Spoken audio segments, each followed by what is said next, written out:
Well, from optional to expected, there has been a definite shift in government messaging on the wearing of masks as we approach what was once called Freedom Day. We are simultaneously told not to go demob happy. To summarise, the government says that it expects you to wear a face covering in crowded settings, but you will have the option not to, unless, of course, you're using public transport in London, as well as shopping in Scotland or doing just about anything in Wales. Other parts of the country await to hear their fate from local government. So this transport mandate in places like London will expect you to wear your mask on the way to the nightclub and let you rip it off as you step inside.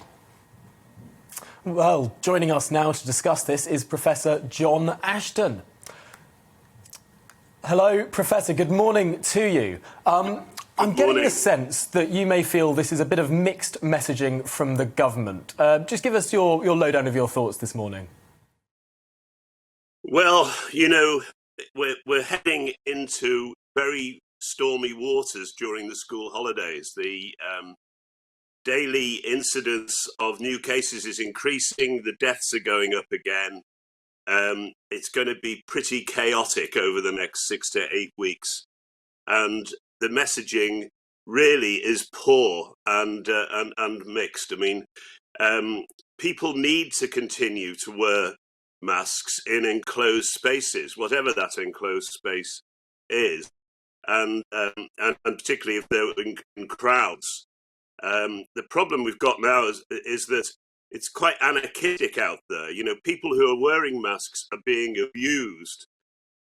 We've had attacks on vaccination centres and mobiles, and seeing a polarisation which is going to make it very difficult for common sense to prevail.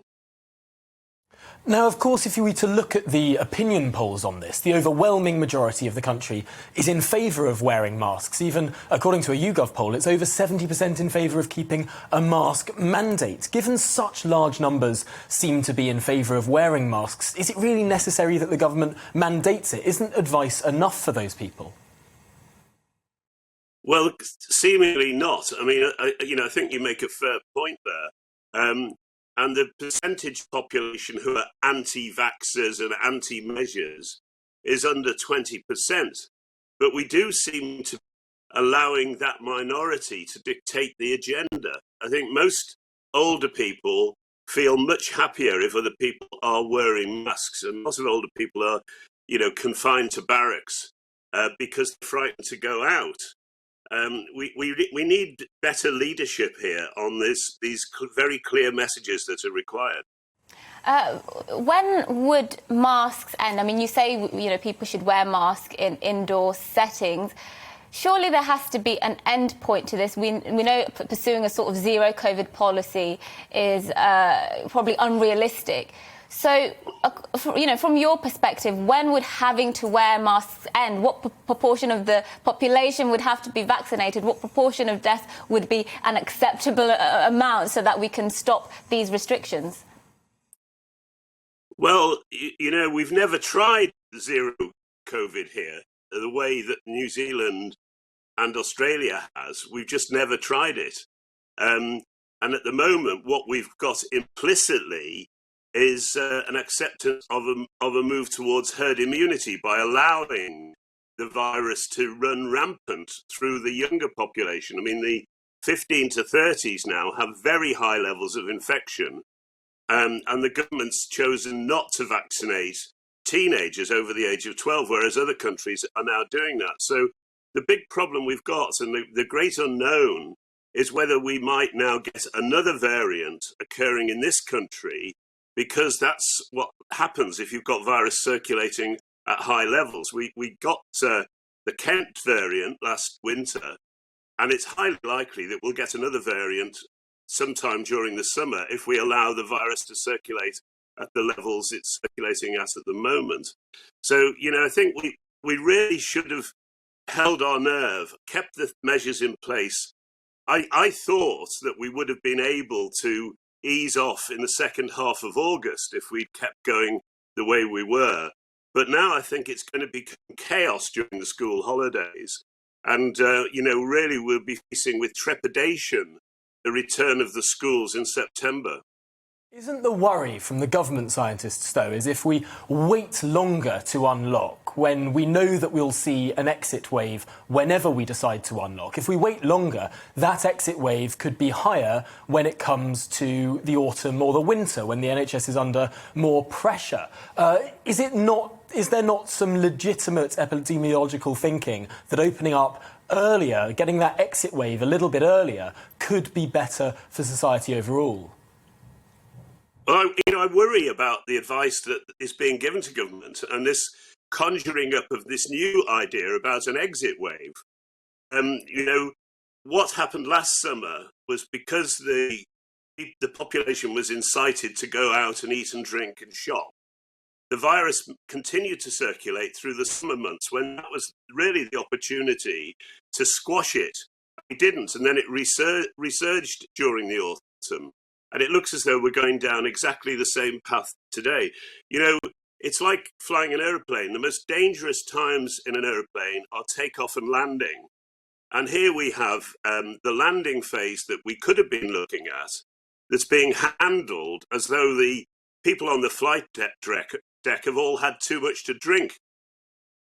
An interesting metaphor there. I would just ask, though, given that the Mayor of London's policy seems to be a little bit contradictory. We're being told that on the tube or the bus you'll have to wear a mask, but then when you get to a nightclub, which Sadiq Khan is in favour of opening, the Labour Party is in favour of opening the nightclubs, as well as the Conservative Party, just about every major English party is, you'll be able to take off your mask there. That doesn't seem particularly consistent. No, well, the logic would be based on density of people and levels of ventilation. And, there are times on the underground when there's hardly anybody on it. And, that is probably okay. But then at peak hour, it gets very, very squashed and lots of people on top of each other breathing in each other's faces. No ventilation. Nightclubs vary a lot. I'm familiar with some of the efforts made in my home city of Liverpool with the nightclubs to really reduce the numbers of people in and massively to increase the ventilation. There needs to be more emphasis on ventilation in schools as well, workplaces, because this virus is aerosol borne and it's spread when people are in each other's faces in dense environments and there is inadequate ventilation. This is actually a very interesting point, and one that I think we're going to come to a bit later in the show. The idea of hygiene theatre, people thinking that they're doing the right thing by washing their hands or wiping down a surface, meanwhile ignoring the ventilation or the sort of actual reality of airborne spread of the virus rather than surface-borne spread of the virus. Is this something you agree with, that we're focusing too much on surfaces and not enough on the air? Absolutely, and this is a fallacy that the British government and its advisers have perpetuated from the very beginning, was the idea that this was surface-borne, whereas actually it's to a large extent aerosol-borne, something which is understood in China and the Far East, where they adopted mask-wearing after the 1918-19 pandemic of influenza and never gave up on mask-wearing because they recognised the importance with aerosol-borne viruses of not breathing in each other's faces and breathing virus. We've got this very strange kind of almost macho idea that it's, effeminate to wear a mask.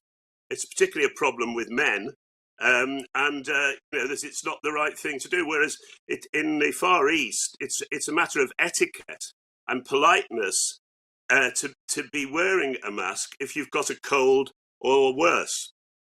The Far East don't see the need to mandate wearing masks because they grow it in their culture. And to some extent, isn't that basically Boris Johnson's policy, that he wants people to take on responsibility in the same way that countries like Japan did at the start of this pandemic? Japan, of course, never had a national lockdown. Because there was this society and this personal responsibility amongst people, they didn't need so much heavy government intervention.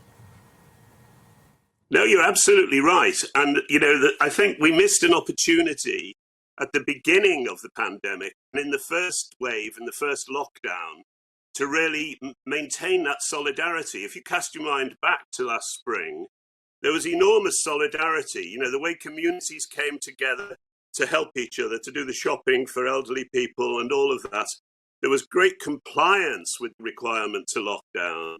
But as the year evolved and the government let us down in many ways by misleading us on the statistics, not telling us about the care home deaths, and then the failures of example leadership, not just Dominic Cummings with his adventure to Durham, but lots of senior people, even members of the royal family, who thought it was about one rule for us and another rule for them, that the trust broke down. We've seen that now, where it's really quite chaotic and quite difficult to get people to do the right thing. And we've seen it, in more violent ways in recent times, where, you've got mobs of drunken people causing trouble on the streets because they resent any attempt to interfere with their liberty. And that's something which has really not been discouraged by government, and the government's not on firm ground when it tries to give these difficult messages.